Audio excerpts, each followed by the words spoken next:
সাতক্ষীরায় 7টি নদী ও খালের পার অবৈধভাবে দখলকারী 302 জনের তালিকা প্রকাশ করেছেন জেলা প্রশাসন। তা পাঠিয়েছেন জাতীয় নদী রক্ষা কমিশনে। এ বিষয়ে আরও জানাতে সাতক্ষীরার বেতনা নদীর বিনেরপোতা এলাকা থেকে বিস্তারিত জানাতে যুক্ত হচ্ছেন প্রতিনিধি এম জিল্লুর রহমান। জিল্লুর রহমান, আমরা দর্শকদের যেমনটা জানাচ্ছিলাম যে অবৈধ পার দখলকারী 302 জনের তালিকা করা হয়েছে। এ বিষয়ে আপনি কি জানেন, বিস্তারিত জানাবেন আমাদের। আপনি যেমনটি বলছিলেন 302 জন ভূমিদস্যু বা ভূমি দখলকারী সাতক্ষীরার 7টি নদী এবং একাধিক খালের পাড় দখল করে বিভিন্ন স্থাপনা গড়ে তুলেছেন। তবে এই সমস্ত নদী খননের ক্ষেত্রেই কিন্তু অনিয়ম এবং দুর্নীতি হয়েছে। স্থানীয় আমি এই জায়গাটায় আছি, এটি হলো বিনেরপোতা এলাকা। এইখানের মানুষের অভিযোগ যে নদীর যে জায়গা ছিল সেই জায়গা বাদেও ব্যক্তি মালিকানা জায়গায় ব্যক্তি মালিকানার জমি কেটে নদী করার কারণে নদীর জায়গা পড়ে থাকায় অবৈধভাবে দখল হয়েছে।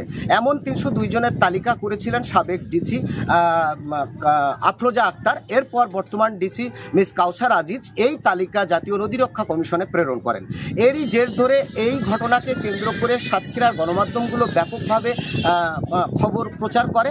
এরই সর্বশেষ আগামীকাল জাতীয় নদী রক্ষা কমিশনের চেয়ারম্যান মকসুমুল হাকিম চৌধুরী তিনি সাতক্ষীরায় আসবেন। আগামীকাল এবং পরশু তিনি সাতক্ষীরায় থাকবেন এবং এই বেতনা নদী, খোলপেটুয়া নদী সহ একাধিক নদীর তিনি অবৈধ দখলদারদের প্রতিষ্ঠান দেখবেন। এরপরে গণমাধ্যম কর্মী সহ নদী রক্ষা কমিশনের সাতক্ষীরা জেলা কমিটির সাথে তিনি বৈঠক করে পরবর্তী সিদ্ধান্ত তিনি জানাবেন। তো আসলে সামগ্রিক বিষয় যেটি বলা যায়, অবৈধ দখলদারদের ক্ষেত্রে আমি একটু আপনাকে দেখাতে চাই যে এই নদীটি মূলত যে অবস্থায় ছিল সেই অবস্থায় কিন্তু এখন নাই। পেছনের যে বিল্ডিংটি আছে এই বিল্ডিংটি সম্পূর্ণ নদীর জায়গায় গড়ে উঠেছে। একই সাথে অপোজিটে ব্যক্তি মালিকানা জমি কিন্তু ভাঙন ধরেছে। তো এই এলাকার মানুষ ব্যাপকভাবে ক্ষতিগ্রস্ত হয়েছে।